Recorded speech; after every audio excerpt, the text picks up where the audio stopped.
Hi, I'm John Bondi, and I've been fishing the Detroit River for 30 years. I've been a guide for 17 of those years for walleye, muskie, and bass, and today I'm going to show you how to vertical jig a river properly for walleye.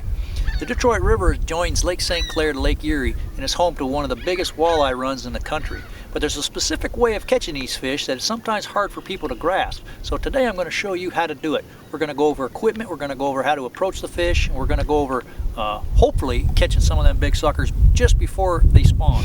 When you're fishing the Detroit River, essentially what you're doing is drifting as you hop your jig down the river. So what you need first off is a small maneuverable boat. Big boats that are typical charter boats for the Great Lakes are not really suited for this kind of fishing. You want basically a 16 to 22 foot small boat, low sides, with a trolling motor on it, an electric trolling motor on the transom or on the bow. Because what you have to deal with is the wind. The wind blows your boat around in the river. So what you need to do is basically aim your boat into the breeze to help you stay over top of your jig as you drift down the river. Because essentially what you want to do is you want to have your jig, the boat, and the current all go in the same speed down the river. And that's a real big part of how you stay vertical. A lot of people find that hard to grasp if they're lake fishermen, but once you get in a river, it's totally different. So first thing you need is a trolling motor and a smaller boat. The second thing you need is a quality rod and reel. And what I use is basically a 6 to 6.5 foot rod with a fast tip. And what I mean by fast tip is it's not very whippy at all. Because what happens with a whippy rod when you set the hook, especially in this deep water, is a lot of the energy that you put with your wrist and your arm is being absorbed into that whippy rod. So you're not really going to get a good hook set. I don't care how hard you set that hook. At the beginning, all you're really doing is getting that point started so the fish can drop the bait. So it takes probably fighting that fish halfway to the boat before those barbs get dug in there. So it's important to have a fast tip rod. Typically the fast tip rods are a higher quality graphite, and it's also very sensitive as well. Also, I use braided line. You can use any kind of line you like. I use basically a 6 to a 10 pound braided line. It provides a lot more sensitivity, and you can get a much better hook set. The most important part of this is your jig. I buy quality jigs because typically the more expensive the jig, the better the hook it has.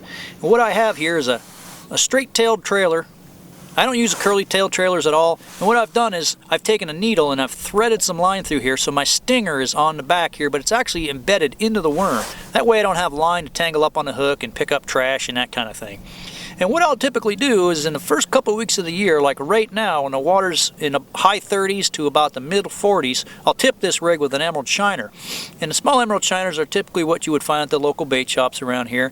And I'll use that till the water hits about 45 degrees, and then I'm done with the bait for the rest of the year.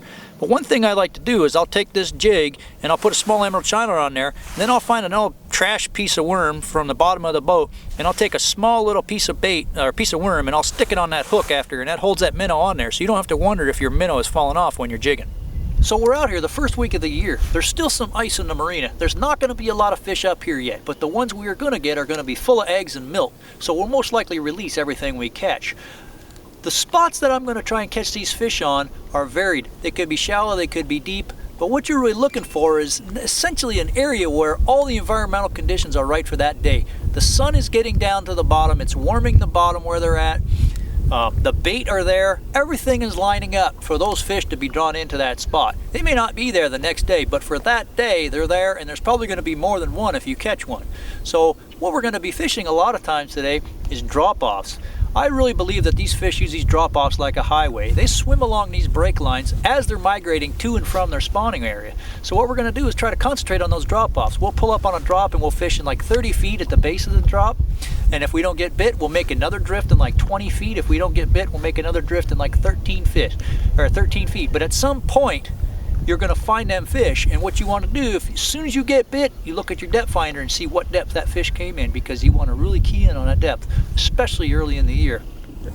So we're about to fish, but one thing I wanted to point out, we got our braided line on here. You can use various brands, but what I put here is a small barrel swivel.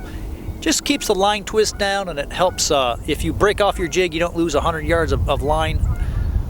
What I got here is about 12 to 14 inches fluorocarbon, and then your jig. You know, a lot of people don't understand why jigging works in general. Essentially what it's doing is your jig is mimicking a dying bait fish of some sort. Bait fish die from various reasons. Could be stress from spawning, could be poor water quality, could be winter kill, could be stuff like that.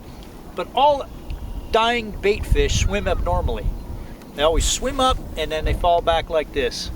always. And the fish over the centuries have been able to key in on that movement. So on the way up your jig, that's what gets the fish's attention. On the way down, that's when they deem that thing vulnerable. So remember, the upward motion is the attraction. The fall is when they're going to hit it. So what you want to do is make that jig fall again, over and over, because that's the key time they're going to smash it. So the 4 keys to staying vertical: you need a trolling motor, you need light line, you need to not let out any more line than you need, and you need to be able to hop it at a frequent tempo and keep that thing up off the bottom. I let it touch bottom, but then I immediately lift it back up. That's how you jig for walleye in the river.